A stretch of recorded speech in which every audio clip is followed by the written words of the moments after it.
ಈ ಒಂದು AQI ಅಂದರೆ ಏನು? ಇವಾಗ 0 to 50 ಇದ್ದರೆ ಅದನ್ನು ನಾವು ಗುಡ್ ಅಂತ ಹೇಳ್ತೇವೆ, ಉತ್ತಮ. ಅಂದರೆ ಅಲ್ಲಿರ್ತಕ್ಕಂಥ ಪೊಲ್ಯೂಷನ್ ಏನೂ ಇಲ್ಲ, ಸೊ ಅಲ್ಲಿರ್ತಕ್ಕಂಥ ಜನರು ಸುರಕ್ಷಿತ ಅಂತ ಹೇಳ್ಬೋದಾಗಿರುತ್ತೆ. 51ರಿಂದ 100 ಇದ್ದರೆ ಅದನ್ನು ಸ್ಯಾಟಿಸ್ಫ್ಯಾಕ್ಟರಿ ಅಂತ ಹೇಳ್ತೀವಿ, ತೃಪ್ತಿದಾಯಕ.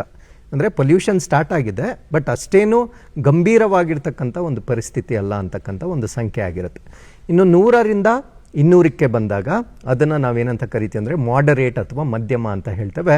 ಪ್ರಸ್ತುತ ನಮ್ಮ ಬೆಂಗಳೂರು ಈ ಒಂದು ಸ್ಕೇಲಲ್ಲಿ ಬರುತ್ತೆ. ಅಂದರೆ ನಾವು ಮಾಧ್ಯಮಿಕ ಪೊಲ್ಯೂಷನಲ್ಲಿ, ಅಂದರೆ ವಾಯು ಮಾಲಿನ್ಯದ ಬಗ್ಗೆ ಹೇಳೋದಾದರೆ ನಾವು ಮಿಡಲ್ ಪಾತಲ್ಲಿ ಇರ್ತಕ್ಕಂಥ ಒಂದು ಪ್ರದೇಶವಾಗಿರುತ್ತೆ ನಮ್ಮ ಬೆಂಗಳೂರು.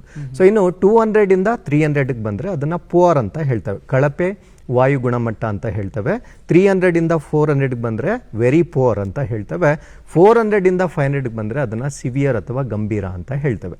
ಬೆಂಗಳೂರು ದೆಹಲಿಗಿಂತ ಮಾಲಿನ್ಯದಲ್ಲಿ, ವಾಯು ಮಾಲಿನ್ಯದಲ್ಲಿ ಸ್ವಲ್ಪ ಬೆಟರ್ ಇದೆ.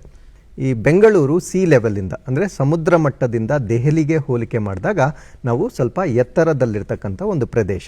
ಸೊ ಯಾವಾಗ ನಮ್ಮ ಹೈಟ್ ಜಾಸ್ತಿ ಆಗುತ್ತೆ, ಏರ್ ಡಿಸ್ಪರ್ಷನ್ ಜಾಸ್ತಿ ಆಗುತ್ತೆ, ಗಾಳಿಯ ಪ್ರಸರಣ ಜಾಸ್ತಿ ಆಗುತ್ತೆ, ಅದು ಮಾಲಿನ್ಯಕಾರಕಗಳನ್ನು ಮುಂದಕ್ಕೆ ಹೊತ್ತೊಯ್ಯುತ್ತೆ.